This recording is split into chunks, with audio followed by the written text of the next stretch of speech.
in the session of MCS 227, which is related to the cloud computing and IoT. So before starting of today's session, let me know if anyone having any doubt in the previous session.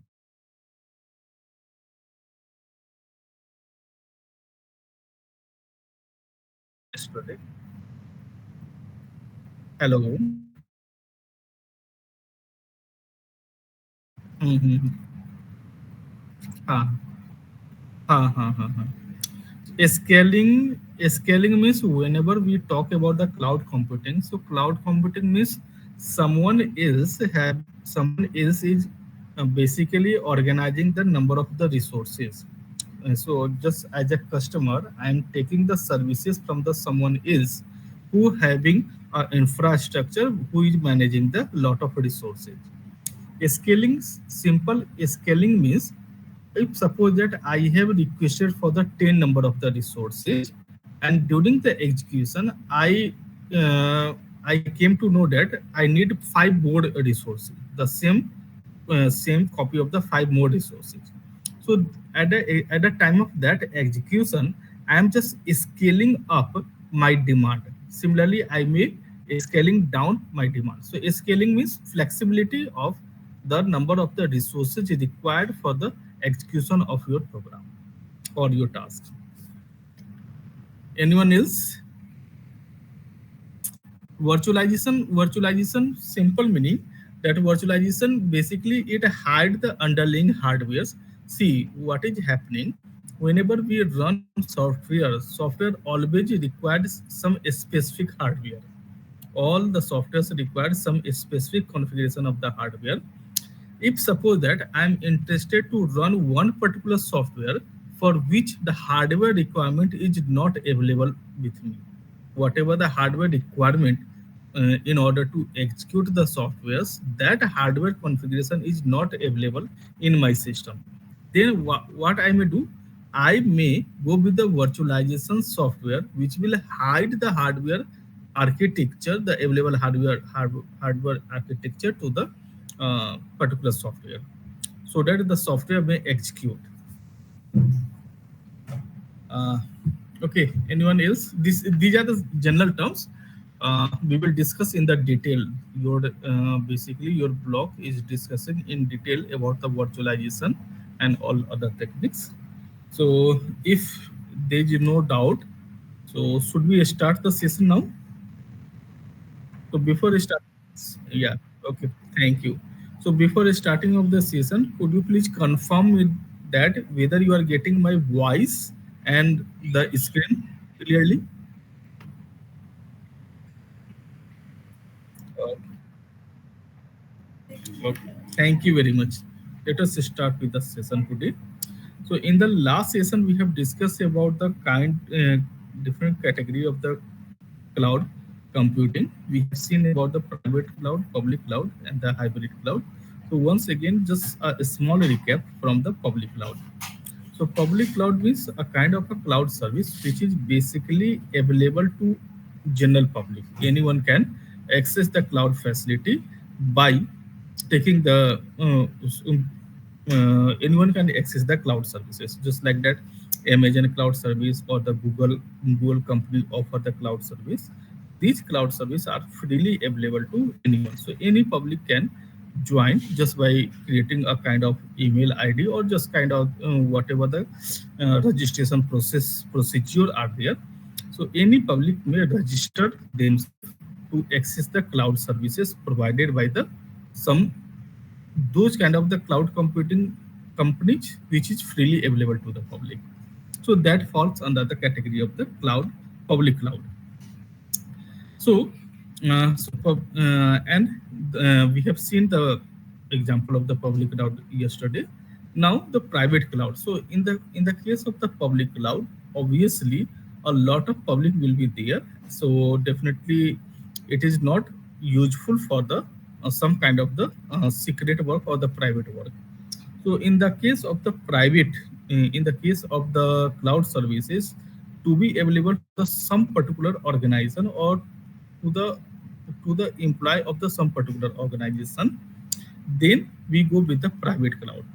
So in the simple word, private cloud is a kind of the cloud services which is available to the particular organization and the employee of the particular organization. That will become the private cloud. So you can see here that this is an example of the private cloud. This is an example of the private cloud where the one particular company hold the cloud services, and the employee of the company A can access the cloud services. So it having the some better control, privacy, security is much more better than the public cloud. Next, we have a community cloud. So in the case of the community cloud, one particular company hold the services of the cloud. That will become the private cloud. If more than one company or the communities wish to access the cloud services, then they can form the community cloud. Cloud means what? Cloud means some services are available. If I am owning that particular service, my company is owning that particular service, then it will become the community cloud. If more than one company access this cloud service, then it will become the private cloud. If the cloud service is available for anyone, any public can access the cloud service, then it will become the public cloud. If few of the organization or the employee of the few of the organizations are allowed to access the cloud services, then it will become the community cloud. And the mix up of all these is your hybrid cloud. So some in the case of the some portion, most of the public may be allowed to access up to the particular level. Then the other part of the cloud services may be available only to the particular community. Similarly, other part of the particular cloud service will only be available to the particular organization. So in the case of the in this way, we are basically categorizing the users in the hybrid cloud. For an example, you take the example of the Amazon.com, so e-commerce website Amazon.com, where Amazon cloud service is a kind of public cloud service where anyone can go and register themselves, and by paying or by accessing their service, they can access the cloud service of the Amazon.com. Now, if we go for the some kind of the subscribe model, just like that, if you are going for the Amazon Prime account, then it will become a kind of the hybrid cloud where the general public is also allowed, as well as the Prime members are also being allowed to access the services. So it will become the kind of the hybrid cloud where the public and some kind of the private model both are working together. So you can see here that in the case of the hybrid cloud, some portion of the cloud is available to the public, some portion of the cloud is available to the private, and some this is the traditional infrastructure. So the advantage of the hybrid cloud is a flexible and the control. So if you are looking that more public are joining your cloud, so you may increase the size of the cloud, you may increase the number of resources, you may increase the infrastructure, etc., etc. Similarly, the cost is less compared to the public cloud, because in the case of the public cloud, you are not charging anything from the public, then only it will become the public cloud, otherwise it will become a private cloud. So when so in the case of the hybrid cloud, some portion you are charging, some bunch of the users you are charging, and the from other bunch of the user you are not charging anything. So your overall cost is going to be minimized in comparison with the public cloud. So that's why the cost is less here. Security concern, if we see the security concern, so we have a partial security, because you have to maintain two kind of the security, one security level for the public and the another security level for the private, your subscribed user. So this is a so in this way a partial security is being managed in the hybrid cloud. Now, choosing the appropriate cloud deployment model. So, among the available four deployment model of the cloud, which is more suitable to me, is going to be presented in the next section. So, in this section, basically we are discussing about the choosing of the appropriate deployment models. So you can see here that suitability of the public cloud. The public cloud is suitable for those public where high demand of the resources resulting in a larger user base required. High demands high demand of the resources required, where the public cloud can be more beneficial than the other cloud models. There is a dynamic change of the resource based on the customer requirement, no physical infrastructure required, and the company finances are limited. In that case, we may go for the opting of the public cloud. Suppose that you are running some organization and you need some kind of the cloud services. Suppose that you are running a company having the 10 employees only, or suppose that 100 employees are there, and you wish to provide the email ID, the company email ID to each and every employee. You are holding a company, your company having the 100 number of the employee, and you wish to provide a company email ID to each and every employee in order to make a company related communication, product related communication. What will happen in this case? In the case to provide a email ID, the company email ID to the everyone, complete email domain ID with everyone, then you have to go for the setup of entire mail services. You have to purchase the mail server, you have to purchase the hardware, you have to purchase the software. You also have to consider the 24 hours power supply. You have to hire the manpower to manage the your mail servers, etc. So this much amount you require in order to invest for them, just for a mail services, company domain mail to the each and every employee. So this will become a kind of the private cloud. So alternatively, what I may do, I may contact to the some service provider, the mail service provider, and I will pay as per the number of the there are various parameters. Based on that, some charges are being calculated by the service provider, and I may request the service provider to design a domain with my company name. So that suppose that my company name is ABC. So my first employee will get uh, the email ID like first at the rate abc.com, etc. So in this way, the company is basically looking at what kind of the cloud service they may go for.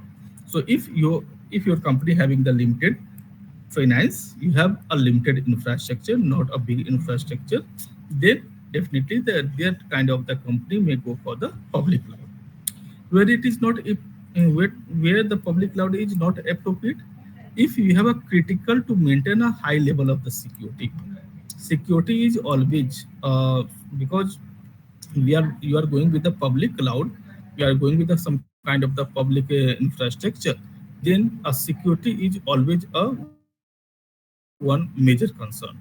So if you are working with a highly confidential data, just like that, your defense data, your military's data, then definitely you should not consider the public cloud. Similarly, autonomy is expected by the organization, just like that you are taking the mail services from some company XYZ, then you have to rely on that particular XYZ company. Suppose that after 4 or 5 years, due to the any region, if the company is going to shut down, the cloud service provider company is going to shut down. So you have to bear, you have to, whatever the communications are there, you have to suffer from there. So from that point, so if you expect the autonomy, means the mail should be like this way, the mail should be delivered like this way, the spam should not be delivered, spam mail should be blocked. So if you suppose that to design your mail services with as per your expectation, then definitely the public cloud is not suitable for you. Similarly, reliability from the third party is not recommended. So anyhow, the service providing company is a kind of the third party company, and definitely there will be always a latches in the reliability issue. So these are the with the public cloud. Similarly, with the private cloud, so which organization should run the private cloud? If the organization having their own cloud for the personal or business purposes, if the company having the appropriate financial resources to maintain, operate, and maintain the cloud, expensive effort, business consider the data security to be most important, and the enterprise want to get complete control and autonomy over the cloud resources, and it is suitable for the organization with a less number of the employee, and the organization that already have a pre-built infrastructure to support the cloud, then then particular company may go for the private cloud. So in the case of the private cloud, you need the investment on the infrastructure as well as the security, etc. What you are getting the autonomy to manage, design the cloud services. It's where it is not appropriate. An organization consists of more number of the users. If you have a large number of the users, suppose that thousand number of the users are there, so definitely uh, private cloud is not a good idea because it requires a huge number of the investment, and as well as you need to hire the extra manpower to manage the cloud services. So with the increasing number of the user, you need to create a replica of the server. So replica of the server may incur the extra hardware cost, software cost, management cost. So definitely in that case, it is not suggestible for large number of the users. Similarly, if the enterprise having the constraint on the finance, so definitely the private cloud is not suitable for them. Organization that don't have a pre-existing infrastructure, if you don't have any kind of the infrastructure, then definitely the private cloud is not suitable for you, and the insufficient operational staff, then you should not go with the private cloud. Similarly, if we talk about the community cloud, so we wish to build a private cloud, but lack of the financial support. If you have a lack of the financial support, but you wish to go for the private cloud, then I will go with the community cloud by looking the nearby partners company. I may partner with the some companies which having the good financial power, some companies that may have some infrastructure. So by making a community with some companies, and then we may go for the establishment of the cloud services. So that will become the community cloud. So it is not if the organization want to get complete control and the autonomy. Suppose that you have tie up with the five companies, and now you wish to go for cloud services, and later on you wish to make a your autonomy on the cloud services. Means you wish that you should be a main decision maker. So definitely in that case, the community cloud is not beneficial because other company may also wish to take their own autonomy on the decision making. So later on, it may create a lot of problem. So in that case, the community model is not appropriate if your partners are not agree with your terms and condition, doesn't really want to collaborate with the other organization. And if you don't wish to collaborate with the other organization, then definitely the community model is not suitable for you. Similarly, the suitability of the hybrid model, if the organization desire to private cloud environment with a public cloud scalability, then we may go with the hybrid cloud where some portion of the cloud services, some portion of the services will be available to the public nature, and the some portions or the will be available to the private nature. other set of the users, etc. So let us see the comparison chart here. So the comparison chart between the public cloud, private cloud, community cloud, and the hybrid cloud. You can see the first characteristic, that is the demand for in-house infrastructure. In-house infrastructure. If you wish to go for in-house infrastructure, in-house establishment of the cloud, so definitely in the case of the public, it is not required. Private, it is mandatory because you are going to establish a private cloud. So infrastructure should be required. See, whereas in the case of the community, it may be shared among the organization, and hybrid required for the private cloud. Depend upon that what kind of the hybrid model you wish to go for. Accordingly, the demand in-house infrastructure may vary. Similarly, ease of use. So definitely the public cloud will be very easy to use because the entire cloud has been designed for the general public by keeping of the non-technical person as well. Non-technical person can also access your cloud services. So you are going for the very easy deployment model here. Whereas in the case of the private cloud, definitely you are training to your employee.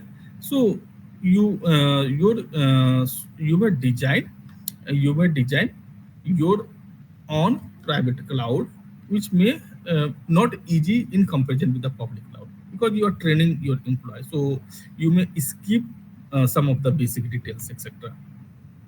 Whereas in the case of the community, you have to make a operational staff from the multiple organization. So the organization with whatever the collaborative organizations are there, you have to make a collaborative decision making here. So accordingly, so by the collaborative decisions, you have to design your cloud services. So the easy of the use is not as per the public cloud. Similarly, in the case of the hybrid cloud, complex because it involves more than the one deployment model. Some portion you are offering as a public cloud, some portion of your cloud service you are offering as a private. So, lot of models are being implemented here. So, definitely it is a kind of the complex. So, it is not ease of use. If we talk about the costs, obviously the public is affordable. For the private, highest investment required. For the community, the investment required. However, this investment is being divided into your collaborative organization. And in the case of the hybrid, it is cheaper than the private, but costlier than the public. If we talk about the security, obviously public cloud having the less security because more security option here may be a hurdle for the non-technical person. So definitely you have to reduce the security barriers so that non-technical person can also use your cloud services. So you are compromising with the security in the case of the public cloud, whereas in the case of the private, it is more secure. Depend upon that what kind of the security models you use. So you may apply highest security model in the private cloud, whereas in the case of the community cloud, it is higher than the public but lesser than the private because you have a collaborative organizations. You are not running your own cloud services. You are collaborated with the four or five organization or more than that. So the security model must satisfy everyone requirement. So your security is going to be designed in such a way. Whereas in the case of the hybrid cloud, it is higher than the public and the lower than the private and the community cloud. Ownership, obviously, in the case of the ownership, who is owning the cloud services? In the case of the public cloud, the cloud service provider is the main ownership, having the main ownership. Whereas in the case of the private cloud, it is a single organization, the organization who is running the cloud service, that having the ownership. Whereas in the case of the in the case of the community cloud, you have to decide that what portion of the ownership will be with which organization, and similarly like that way managed by. So now you can easily understand this one. So little bit I am going to faster because we have to complete the block as well. Now we have only 5 session here. Today is the second session, so we have to run little bit fast. it will be better. See, this is the counseling session. The meaning of the counseling session means you put your doubt, you must put your doubt, and we will discuss what would be the probable solution for your doubt. It is not a kind of uh, online class session that each and every topic I should uh, discuss as a classroom. Okay, so yes. So it will be better if you put your doubt. Anyone here, if you wish to put your doubt, that will be more easier to me to make a discussion here. Otherwise, I may have to go in the way, the way I am going here. Okay. So okay. So no one putting their doubt. So let me continue in that. But I now onwards I will go little bit faster to cover up the entire block here. So cloud service delivery models. Now we have to. So we have seen about the deployment models. Now we have to what are the service delivery models? So anything as a service which is providing by the cloud is your that service as a service, just like that software as a service, just like that Google Docs. Google is providing some the services to you, just like that Google Doc or the Google Notes sheet is a kind of software which is available to you. So it is software as a service. It will fall under the category of software platform as a service, infrastructure as a service, whatever the kind of the things are being provided to you as a service, that will become the service model, service delivery model in the cloud. So not only three categories, there are a lot of categories. There are a lot of categories as a service.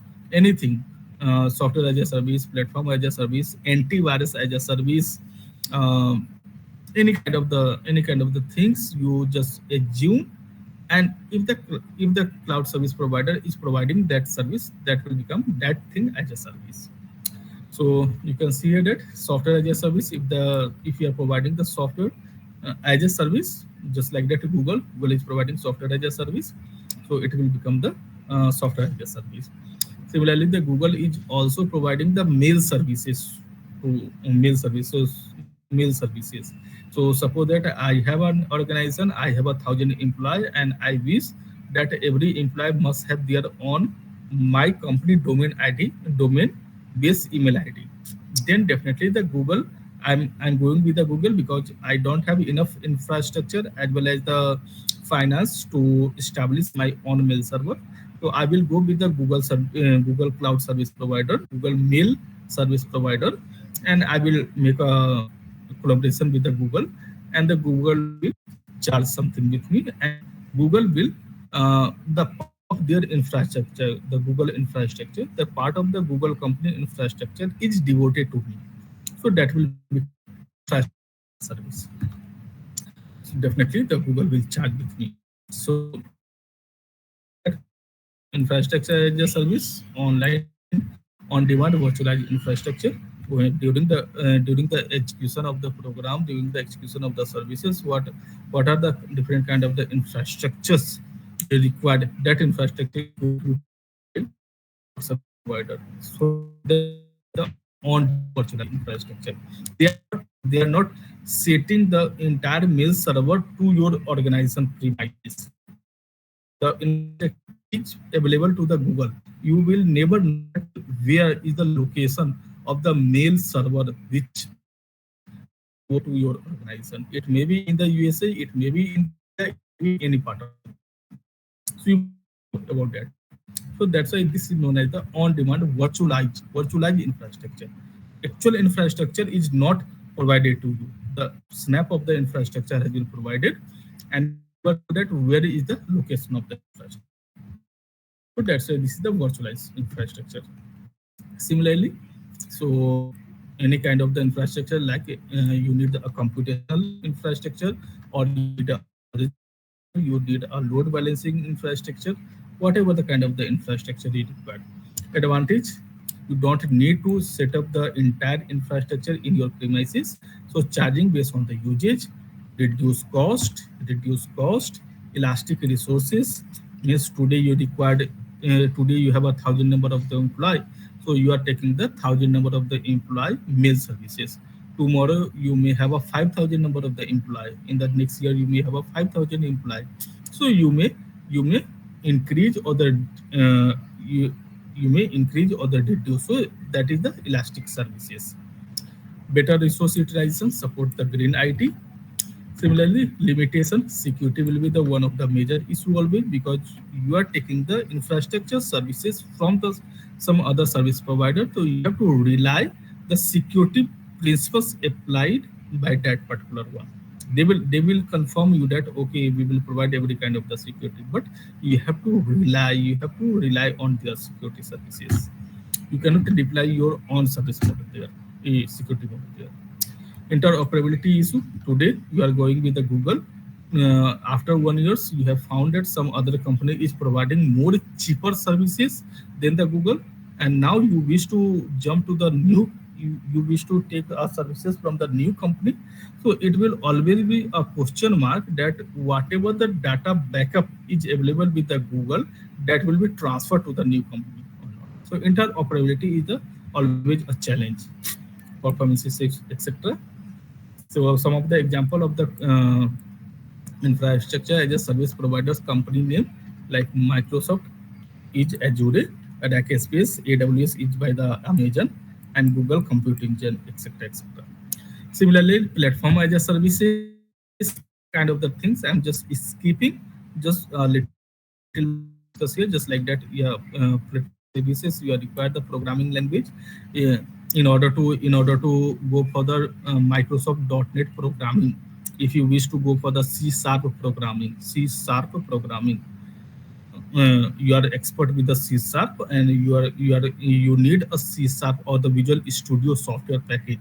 So definitely, in the case of the Visual Studio package, you need to go for the purchase of the Visual Studio, which may have thousand of the dollars price, and you don't have that much uh, finance. Then you may go with the cloud service provider. They may so suppose that you wish to use for the 2 hours time, so they will charge accordingly the hourly usage. You don't need to purchase that one. So similarly, the application platform, similarly the database platform, you do not need to purchase the entire database. You may take the services from the database cloud service provider. So these are fall under the category of the platform as a services, having their own advantage: development and deployment, reduce investment cost, team collaboration. You may collaborate. You may collaborate with many of the people in the different location of the world, because you are not establishing your own infrastructure in your premises. So it may be accessible from the anywhere. So you may collaborate with anyone. Produce the scalable applications.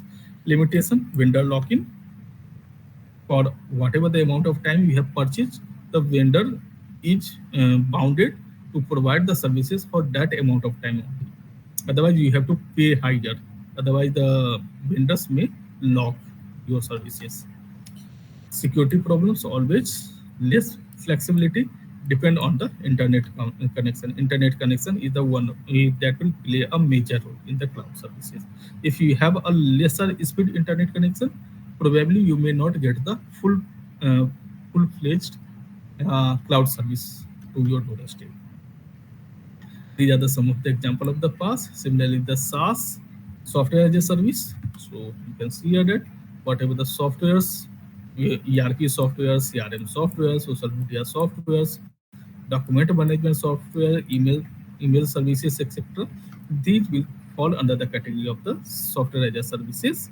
And you can see here that the advantage, very good advantages are there. If you have a financial limitation, infrastructure limitation, then definitely go for the software as a services instead of establishing your own uh, infrastructure. Let me give you the one uh, very basic example here, very easy example here. Why we should go for the cloud services? For an example, suppose that you have You suppose that you have a millions of the dollar, the cash. You suppose that you got the cash from somewhere, either you have won the lottery or some like that way.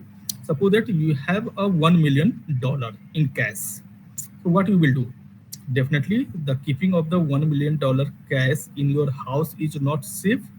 So what you will do? Definitely, you will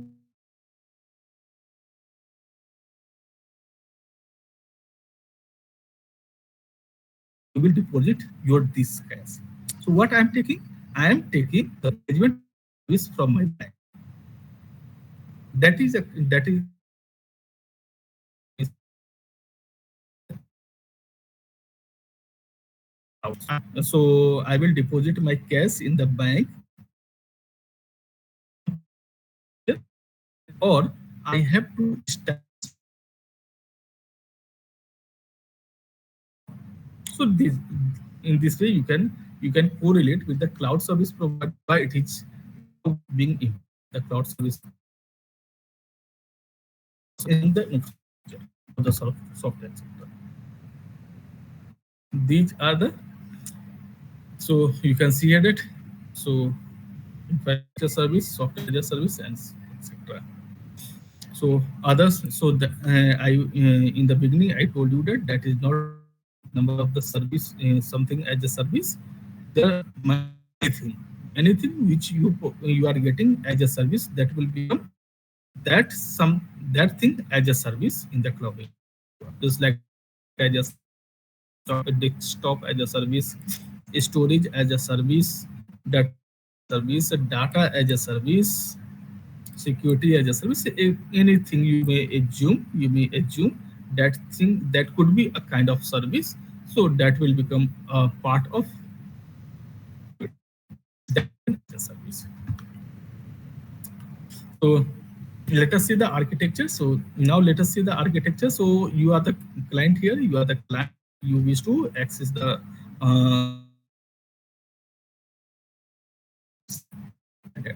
So you are at this particular now. In order to utilize, in order to access the cloud service, you need an internet service, high speed internet service. So high speed internet service will be there. Then the cloud service management layer would be there.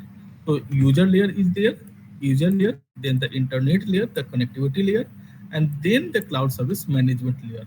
So once you connected with the internet, now your application is going to the cloud service provider, and the cloud service management layer will check your basic credentials that you are authorized to use the cloud services or not, or if you authorized to use the cloud service, how much services you are enrolled for. So that kind of the basic verification and the validation is going on, and thereafter you are allowed to access the particular physical resources for which you are authorized to. So authorization, authentication, etc. will be maintained at the third layer, that is the cloud service management layer. It will check that you are authorized or not. You are if you are authorized for which kind of the services you are authorized, for what amount of the time you are authorized. So this kind of the validation, the authorization and the validation will be checked at the service management layer, and then the service management layer allow you to move physical resource layer to access that particular resource. Suppose that yeah, you are running an organization and you need 100 TB storage space. You need 100 terabyte storage space. Definitely 100 terabyte. In order to store the 100 terabyte in raw memory, you need a high speed computers. 100 number of the 1 TB hard disk should be attached. So lot of complications are there. So I'll just go with the cloud service provider, and there may be some kind of the tie-up. There may be some kind of the mutual on the charging, etc. Thereafter, the cloud service provider will provide me 100 TB space to me. So definitely 100 TB space will virtually allocate to the physical location you are located in the world. You will never know that which location, in which location, in which you have your 100 MB information is stored. So that is the thing. Structure, so client access layers. So now it is very easy to understand what is the meaning of this. So service level agreement, quality of the service level agreements, etc. You need to make a agreement with the cloud service provider. So and management provide you that kind of the services to you and that kind of the infrastructure to you. Layers autonomy, layer and the autonomy of the clouds. Yeah, yeah. Go ahead.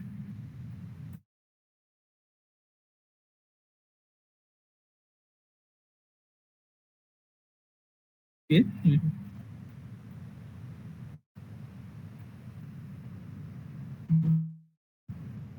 Mm-hmm. Yes. Mm-hmm.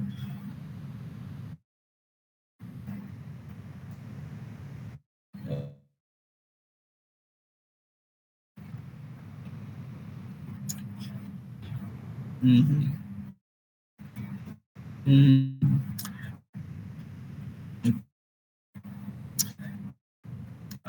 Okay. Okay. Thank you.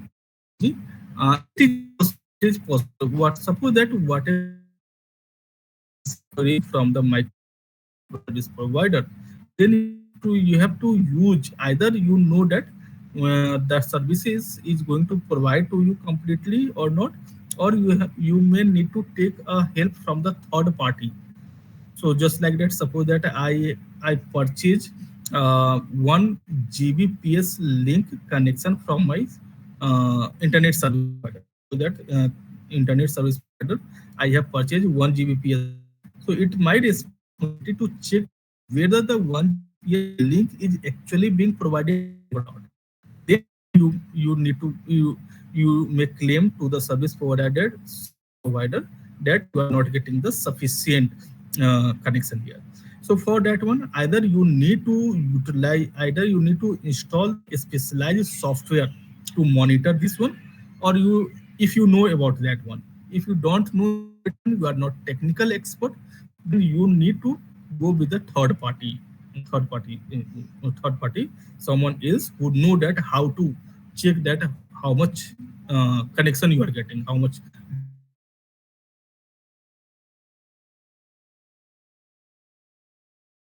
So for that one, either you need to support cloud, whatever the services you are purchasing, you need to monitor that whether you are getting that kind of services.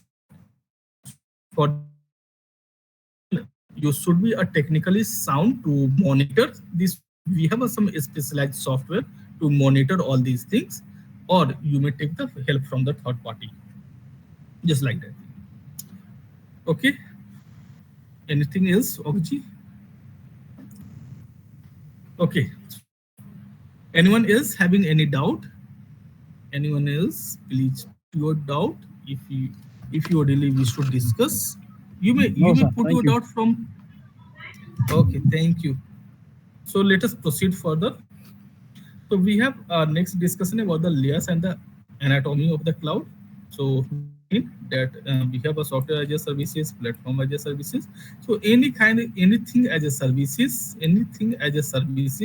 will have layers in the cloud. So in the lower part there will be a physical hardware layer. So in the case of the physical hardware layers, the data, whatever the cloud service providers are there, they are basically designing the infrastructure at which location that is unknown to you always, but that they need to design a infrastructure somewhere, the actual infrastructure, the physical location, and that physical location is being supervised, that is being controlled, supervised or monitored by the specialized software known as the virtualization software or the hypervisor. So we have some example of the hypervisor. These are the softwares VMware, KVM, Gen, etc. Are the hypervisors. So basically, the hypervisor is a kind of the specialized software that work as a mediator between the customer and the service provider. So suppose that my company have, for an example, simple example, just you talk about your computer or your laptop, the computer or the laptop you are owning. Suppose that you have a quad processor, 8 number of the core processor are there in your laptop, quad processor are there, and you are using one software, you are running one software. So that software basically uses the 8 number of the core or the 1 number of the core processor is sufficient to then who is going to decide this one? The operating system take cares about this one. The operating system installed in your system is basically take care that how many number of resources should be allocated to this particular software in order to execute this particular software in your laptop.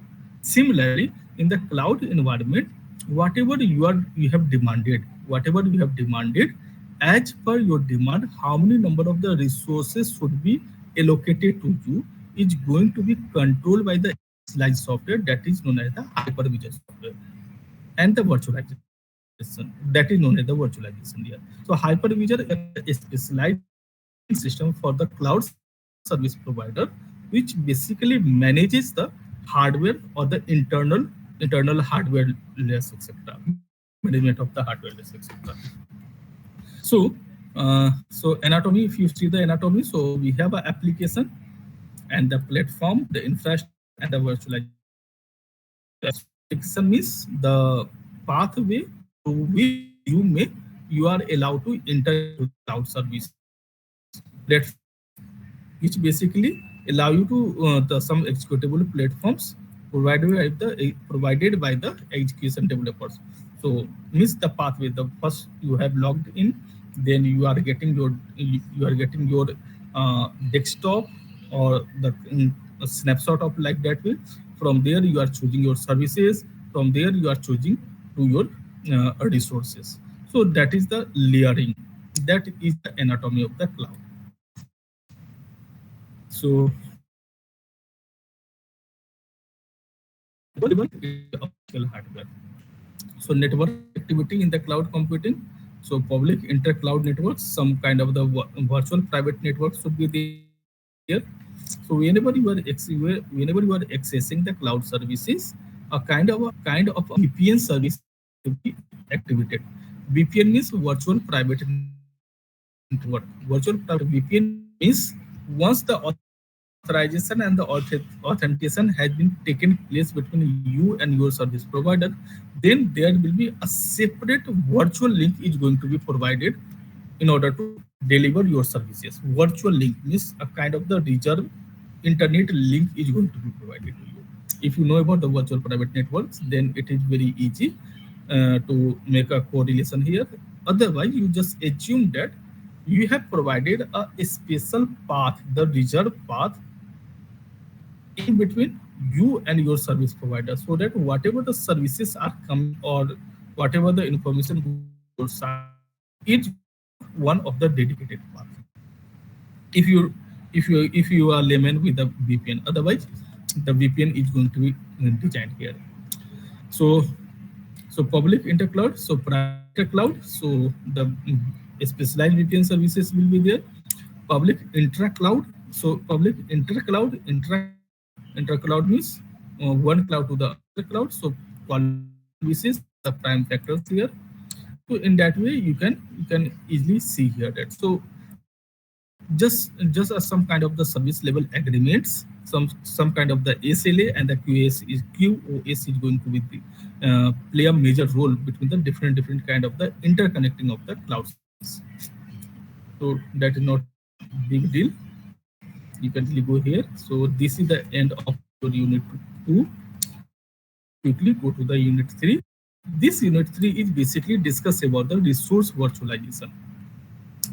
Virtualization means resource. Now, so suppose that you are running a company, you are running a cloud software company, or the cloud computing cloud service you are going to provide. And suppose that you have a 1 TB of the hard disk storage space. You are running a cloud company where you are providing storage as a service to your customer. It is a cloud service. thousand TB of the storage space. You have 1000 TB of the storage space. Now, suppose that one public came, one customer came, and they have asked to provide you 200 TB space. You have 1000 TB space, and the customer asking to provide you the 200 TB space. So what you will do? You have some kind of the service level agreement between you and your customer, and thereafter you are providing 200 TB space from your 1000 TB space to the particular customer. Now, in the beginning, you can see that in the beginning, you are watching the customer activities for the next 2 days you are doing. The customer is only able to use one of a customer is only using the 1 TB space. You are increase the expected 50 TB. So at a present time, I will allocate the 50 TB space to the customer. If the customer is reaching TB space, then I will increase the another part one. So in this way, it is going to be flexible. So that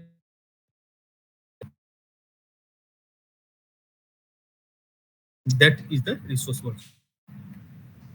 So let us go quickly. So virtualization using the underlying abstraction. So underlying abstraction would be there. Always underlying abstraction will be there. Abstraction means you will never know that exactly how much space is going to provide it to. Just like that, the Google is providing 15 GB free Google Drive space. 15 GB Google Drive space is going to provide. It will show you that from the 15 GB how much space you are presently occupying. But it doesn't mean that it when as soon as you have purchased a 15 GB space, the Google will provide the entire 15 GB to you. No, it will provide you the. It will start with the some. It will start with the uh, some amount of space, and it will increase the space up to the 15 GB as per your usage. So so so abstraction is always there. Abstraction, you will never know that how much resources is going to provide it to you. So you can see here that virtualization environment here. So virtualization means we have seen that these are the guest virtual images applications etc. These are the guests, and this is the host, and we have a virtualization layer in between of the guest and the host. Guest means you are the guest, host means who is providing the cloud services. In between of this one, a virtualization layer is there. So virtualization layer basically take the information from the virtual images, see that how much resources presently you required, how much services you are entitled for, how much services you are required at present, and as per this, the virtualization software or the software emulation basically decided how much resources you should provide it exactly right now. It may be increase or decrease by the time, but exactly at right now, how much information, how much resources you should be allocated. That is going to be decided by the virtualization layer. So, so characteristic of the feature of the virtualization. So advancement in the security. So security is going to be provided is kind of the security. Suppose that 200 TB space you have purchased, and some other company they have purchased the 100 TB space. Now both information, your information as well as other company information, both will reside in the same storage area. Suppose that the storage cloud service provider from you have purchased the storage space, that may have only one infrastructure located in one particular location. You purchase, someone else purchase, someone else also purchase. So suppose that five number of the company has purchased the storage space from the same cloud service provider. So all these five companies information data are going to be saved in a to be available in a one particular location only. So they are virtually partitioning the hardware. They are, sorry, they are virtually partitioning the space space for the someone else. So they are creating a boundaries between your storage space and the other space by the some security protocol. So so by that way they are providing advancement of the so sharing, aggregation, emulation, and the isolation depend upon that what kind of the security services or the what kind of the services you are going to give. Just like that, YouTube information. You wish to you have uploaded your one video in your channel. Depending upon that, what kind of the security you have implemented on your channel. So accordingly, the video will be available to the public or the private or to the hybrid mode. If you have uploaded your video and you have configured your video that this video will be available to anyone, so in the general YouTube search it will show your video to everyone. If you have designed that only this that your subscriber only. So depending on that kind of the security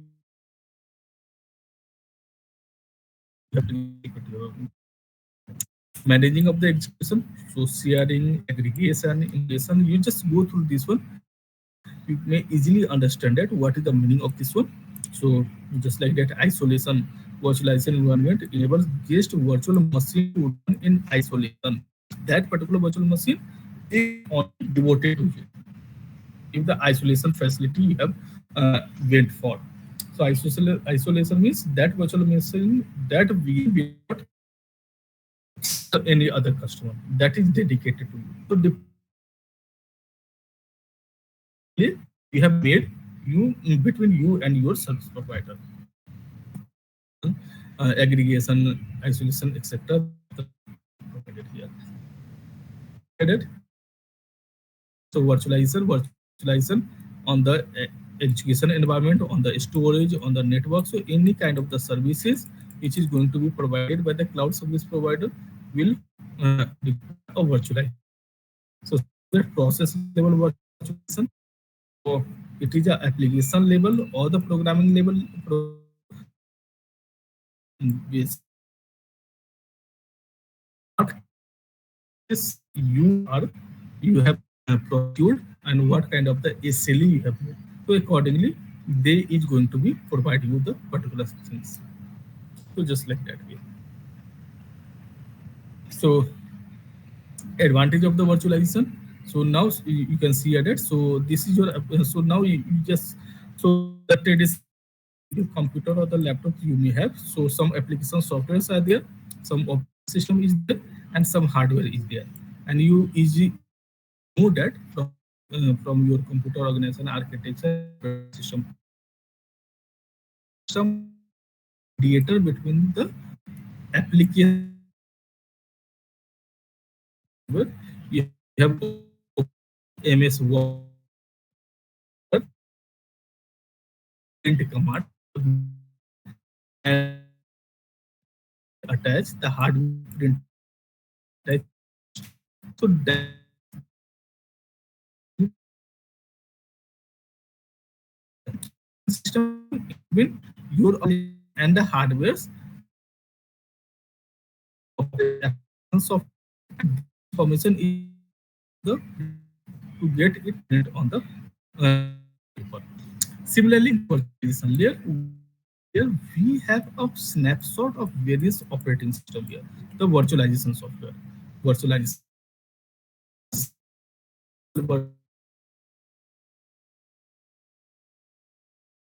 have a virtual machines. This is one set of this one is one virtual machine where you have your own operating system, your own application software, whatever the SLA or the secured from the service provider. So cloud service provider will provide you a snap of your operating system, and this will send a one particular command. This will request for the one particular service, and depend upon the availability of the physical hardware, that service is going to provide it to you. Similarly, the another one has requested for the some kind of the service at the same time. So this also going to be provided by the virtual machine. Accordingly, the physical whatever the physical availability of the physical hardware, it is going to be provided to the particular customer.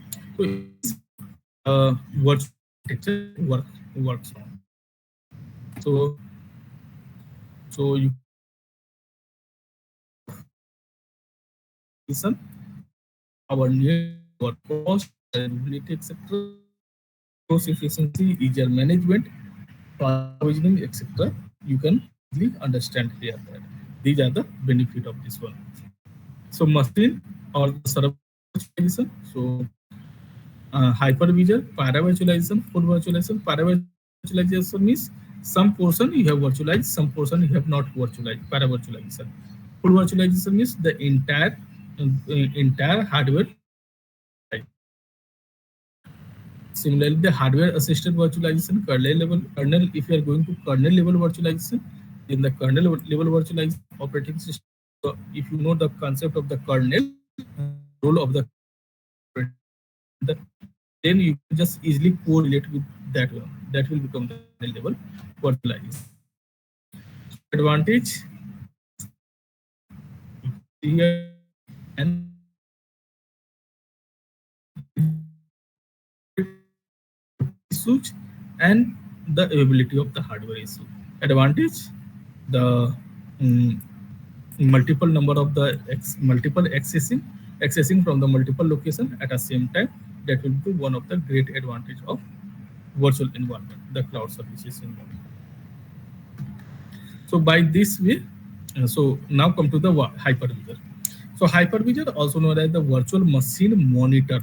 Virtual machine monitor basically it monitor that how many number of the resources are available, how many number of the resources are allocated, which which demand is coming, and accordingly how many number of the resources to be allocated.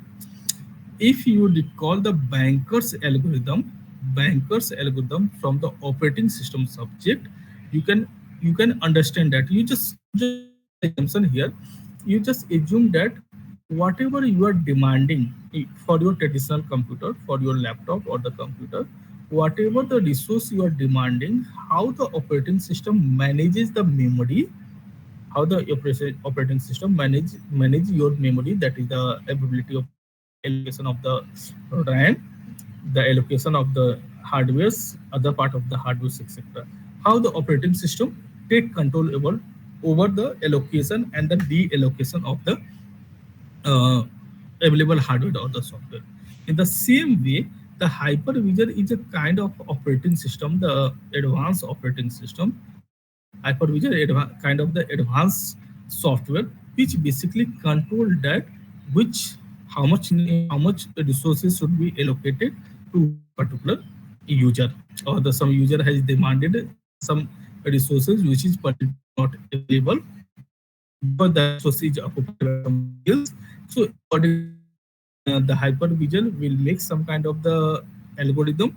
It executes some algorithm and it will check that who is going to release which resource at which time, and that will be provided to you. So these kind of the management is going to be done by the hypervisor. So hypervisor can be seen as an emulator or simply a software layer that can efficiently coordinate and run independent virtual machine over a single physical hardware, and each virtual machine has the physical access to resources to its need. So suppose that one virtual machine for the keyboard, one virtual machine for the mouse, one virtual machine. Just for example, I'm just giving, not exactly. One virtual machine for the keyboard, one virtual machine for the mouse, one virtual machine for the uh, suppose that monitor. So three virtual machines I have. So one request came for the keyboard. So I will allocate the virtual machine of keyboard to the particular customer. another request came for the mouse virtual mouse request for the mouse. So that particular virtual machine will be allocated to that particular customer. Now the third customer came and the customer asking for the keyboard. So hypervisor is looking at, okay, keyboard virtual VM already someone is, hypervisor will look for another copy of keyboard. If it is available, it will allocate to the third customer. Otherwise, it will say the third customer to wait for the releasing of the this particular VM. So accordingly, the resources are going to be allocated. So, prior to the notion of the hypervisor, most computer could only run one operating system at most, and this increased the reliability of the services. You have only one operating system, so you are getting your own level of the security and the applications, etc. So there are hardwares and software control. So, however, the demerit of this idea is that system cannot utilize two hardwares simultaneously. If you have a highest, if you have a laptop, you have a very high configuration of the memory, the processing power, the storage power, and just word processing software, and you are typing nothing. Then what is the use of the i7 or the highest amount of the configuration? That is the hardware or the software is underutilized. That is the one of the major disadvantage. Whereas the hypervisor refer to the virtual machine monitor and help to manage the virtual machine and their physical resource demands. So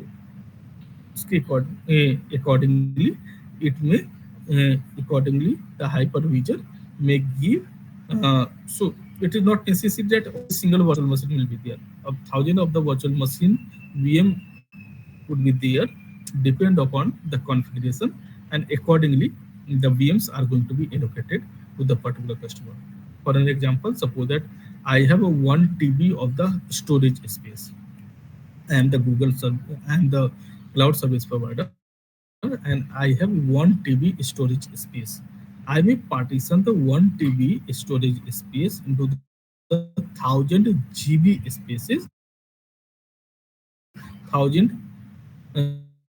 number of the 1 GB, and I will create one virtual machine for the one particular 1 GB. So 1000 number of the VMs would be there. Some customer came and that customer required 5 GB of the space. So I will allocate 5 VM to them, and similarly like that. But I have a single 1 TB hard disk. The space is going to be virtually allocated to the each customers. So you can see here that we have two kind of the two type of hypervisor. It is a bare metal hypervisor, and these are the operating system. Any kind of the operating systems are there, and the particular applications are there. So customer who are coming for the Linux kind of the services, who is looking for the Linux kind of the services. So this virtual machine would be allocated to this particular customer, and whatever the instruction now the customer is passing as per the Linux instruction format, it is being captured by the hypervisor, and hypervisor will convert the Linux instruction to the equivalent kernel instruction to access the physical hardware. Similarly for the Windows case, similarly for the real-time operating system case, etc. So this is the type 1 hypervisor. So bare metal approach means convert. So underlying physical hardwares only know about the assembly language, or you can say the machine language. So the instruction is being converted. Instruction is, if the instruction is coming from the Windows, that is being converted into the machine language by the hypervisor. If some instruction coming from the Linux environment, so obviously the Windows instruction format and the Linux instruction format are different. So hypervisor will convert accordingly. That is the type 1 hypervisor. In the case of the type 2 hypervisor, this is the hosted approach. So bare metal approach. So what is the pros, so hypervisor are highly effective as they can directly communicate with the physical hardware. What is the cons? The administrate different VM and manage the host hardware. Because here the instruction, here you can see here that the bare metal need to make a always a conversion between the instruction format is coming and the instruction format that required to the physical hardware. So instruction level changing, ISA level changing required by the hypervisor always. Whereas, so that is the one of the cons. So whereas in the case of the type 2 hypervisor, in the case of the type 2 hypervisor, we have a host operating system which is basically look about the physical hardware. So one operating system is fixed. Suppose there's some X operating system I have installed on my hardware, and this X operating system is always fixed. So now this X operating system will always send the instruction in the particular one fixed instruction format. Now the instruction is format of the X host, and the internal instruction format is fixed, and now the hypervisor have to make the instruction changing to the host operating system, and the host operating system will provide the accessibility of the hardware to them. So this is the type 2 hosted hypervisor concept. In the case of the hosted means the one dedicated operating system will be there.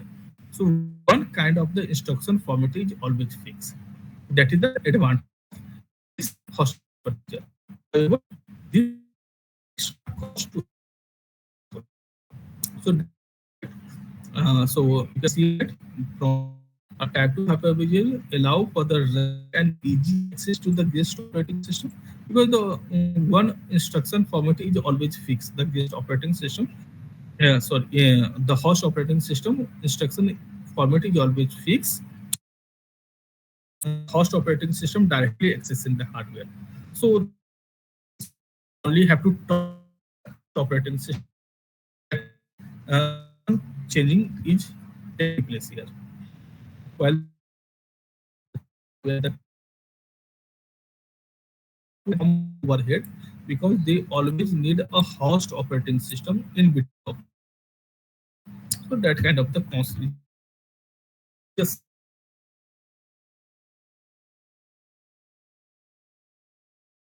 just so that is the one of the major constraint with the type 2 hypervisor. So some of the examples of the type 2 hypervisors you can see that. Full virtualization. So in the case of what is the full virtualization? Run an application or operating system directly on the VM without any alteration in the between of you and your physical hardware. No guest operating should be there, no host operating should be there. A VM is directly allocated to you. So you are providing your set of instruction and you are getting your set of hardware. Means there is no in between of this in this one. So what will be the benefit in this one for you? You will get the high speed availability of the hardware, high speed accessibility of the things here. That will be one of the great advantage. Full virtualization means whatever the hardwares you are looking at, whatever the hardwares you are looking at, that hardwares is fully available to your application user. So this is the full virtualization technique. So we have a two types of the full virtualization technique. One is the software assisted full virtualization. One is the software assisted full virtualization, where the software will manage kind of the things, and the other is the hardware assisted virtualization, where it eliminates the need of binary translation in the case of the software. A binary translation required because you are directly talking with the hardwares. So binary kind of the translations is required, whereas in the case of the hardware assisted, it eliminates the need of the binary translation. You are providing the instruction in the binary translation. Paravirtualization that enables the virtual machine to be able to how the hardware or the and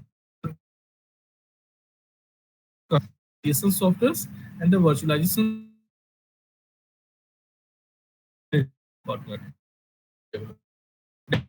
That is so virtualization is helpful to those kind of the customer who are not technically sound. So if the customer is not technically sound, so you are going with the paravirtualization technique because the instruction need to be converted.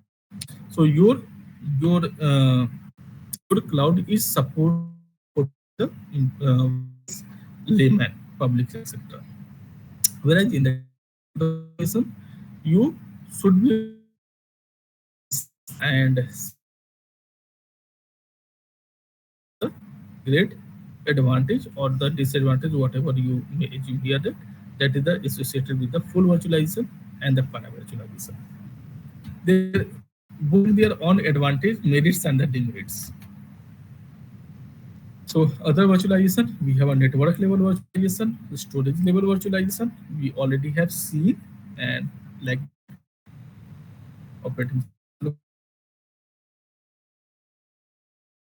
we have seen the application level virtualization and